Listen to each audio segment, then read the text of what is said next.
Friends, എനിക്ക് നിങ്ങളോട് പറയാനുള്ളത് ഒരു കുനാഫ കഥയാണ്. ഈ കണ്ണ് പോലും കാണാൻ പറ്റാത്ത മഴയത്ത് ഞങ്ങൾ പോയിക്കൊണ്ടിരിക്കുന്നത് കുനാഫ കഴിക്കാൻ വേണ്ടിയിട്ടാണ്. രാഹുലിന് ഒട്ടും ഇൻട്രസ്റ്റ് ഇല്ലായിരുന്നു, പക്ഷേ എനിക്ക് കഴിക്കണമെന്ന് ഭയങ്കര താല്പര്യം തോന്നി. അങ്ങനെ ഞങ്ങൾ രണ്ടുപേരും കൂടെ നേരെ കൊല്ലത്ത് നമ്മുടെ റെസ്റ്റോറൻറ്റിലേക്കാണ് പോയത്. ഞാൻ പെട്ടെന്ന് നോക്കിയപ്പം അവിടെയാണ് കുനാഫ കാണിച്ചത്. അപ്പം ഞാൻ ലാസ്റ്റ് എനിക്കൊന്ന് 2023 കുനാഫ കഴിച്ചത്. അത് തിരുവനന്തപുരത്തുള്ള സംസം റെസ്റ്റോറൻറ്റിൽ നിന്നായിരുന്നു. അപ്പോൾ ഞാൻ 2 വർഷങ്ങൾക്ക് ശേഷം വീണ്ടും കുനാഫ കഴിക്കാൻ പോവുകയാണ്. ഞാൻ അതിൻ്റെ ഒരു എക്സൈറ്റ്മെൻറ്റിലാണ്. എനിക്ക് ഭയങ്കര ഇഷ്ടമായിരുന്നു. പിന്നെ ഞാൻ ആലോചിക്കും, മധുരമല്ലേ, വണ്ണം വെക്കുമല്ലോ എന്നൊക്കെ പേടിച്ചിട്ടായിരുന്നു ഇടയ്ക്ക് കഴിക്കാതിരുന്നത്.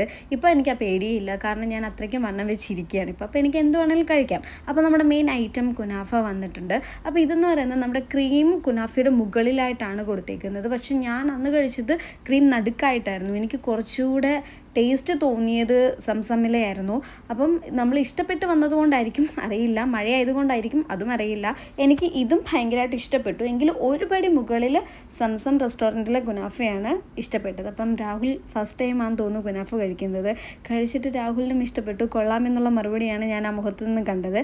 അങ്ങനെ ഞാൻ കുനാഫ എൻ്റെ വായിലോട്ടെടുത്ത് വെച്ചു. എനിക്ക് അത്രയ്ക്കും ആഗ്രഹത്തോടെ, എനിക്കൊന്ന് സമയം തന്നെ ഏകദേശം ഒരു 10-11 മണിയാൻ കണ്ടായി അപ്പോഴാണ് ചെന്നത്. പിന്നെ കുനാഫ മാത്രം കഴിച്ചാൽ പോരല്ലോ, അതിൻ്റെ കൂടെ എന്തെങ്കിലുമൊക്കെ കഴിക്കണ്ടേ. അപ്പോൾ ഞങ്ങൾ ലൈറ്റായിട്ട് കുറച്ച് ഫുഡൊക്കെ കഴിച്ച് നേരെ കുവയിൽ നിന്ന് ഇറങ്ങി. തിരിച്ചു പോകുന്ന വഴിക്ക് കുറേ മരങ്ങളൊക്കെ വഴിയിൽ വീണ് കിടക്കുന്നതായിട്ട് കണ്ടു. പക്ഷെ ഞങ്ങൾ ഇങ്ങോട്ട് വന്നപ്പം അതൊന്നും കണ്ടില്ല. ഭാഗ്യത്തിന് തിരിച്ചു.